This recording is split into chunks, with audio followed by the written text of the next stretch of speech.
Yerli istehsalın onurğa sütunu sayılan sənaye sektoru hazırda özünün ən dinamik inkişaf dövrlərindən birini yaşayır. Bu inkişafı şərtləndirən əsas amil isə sahəyə yatırılan daxili və xarici investisiyaların həcmindəki artımdır. Cari ilin hesabat dövründə sənaye sahələrinə qoyulan investisiyaların həcmində ötən illə müqayisədə müəyyən qədər artım qeydə alınıb. Bu artım sadəcə quru rəqəmlər deyil, bu ölkə iqtisadiyyatının neftdən asılılığının azaldılmasının və qeyri-neft sektorunun real inkişafının birbaşa göstəricisidir.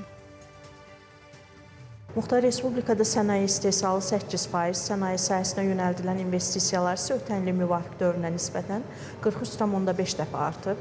Qeyd edim ki, 2026-cı ilin yanvar-may aylarında Naxçıvan Muxtar Respublikasında 226 milyon 57 min 600 manat dəyərində sənaye məhsulu istehsal olunub.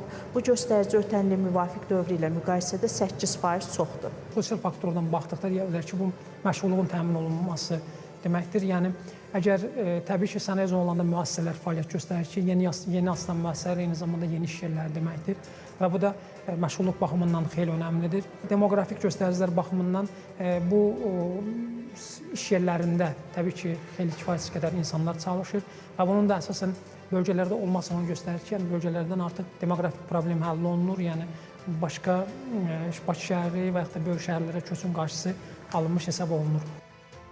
İnvestisiyaların böyük hissəsi məhz emal, qida və digər sənaye sahələrinə yönəldilib ki, bu sahələrdə də yeni müəssisələr fəaliyyətə başlayıb və bu müəssisələrin sayının artması daxili bazarı yerli məhsulla təmin etməklə yanaşı, ixrac potensialımızı da genişləndirir. Ən əsası isə bu yüzlərlə yerli sakin üçün yeni və daimi iş yerlərinin açılması deməkdir. Sənaye məhsulu istehsalında əsas pay emal sənayesinə məxsus olub.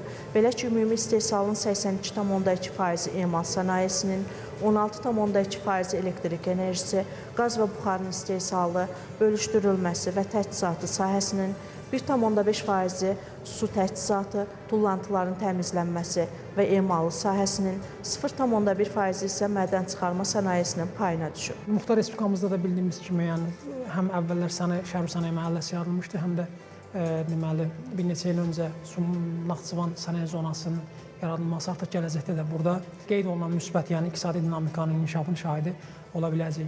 Ümumiyyətlə, yəni biz keçən dövrlərlə müqayisədə baxdıqda, misal üçün Azərbaycan keçid dövrünü yaşamış bir ölkələrdəndir və demək, lap Sovet imperiyası dövründə bizdə inkişaf sadəcə bir istiqamətdə olubdur. Misal üçün, daha çox diqqət yönəlmişdi Bakı, Abşeron, Sumqayıt və ətraf ərazilərə. Ona görə də digər bölgələr o qədər də maraq daxilində deyil ki, bu da əsasən mərkəzi hökumətin marağı idi. Məsələn, mərkəzi hökumət daha çox Bakıya istiqamət verdiyinə görə digər bölgələrimiz inkişaf etməmişdi və bu da regionlar arası fərqlər ortaya çıxarmışdı. Təbii ki, regionlar arası fərqlərin olması artıq, belə deyək də, insanların bölgələrdən köç edib başqa ölkələrə getməsinə, Bakı şəhərinə getməsinə imkan yaratmışdı ki, sənaye zonalarının bölgələrdə olması həmin bu eyni zamanda demoqrafik yükü, sosial yükü də azaldıb, bir növ demoqrafik problemi də həll edir və orada olan işçi qüvvəsinin regionun özündə qalmasına və həmin regiona töhfə verməsinə şərait yaradır.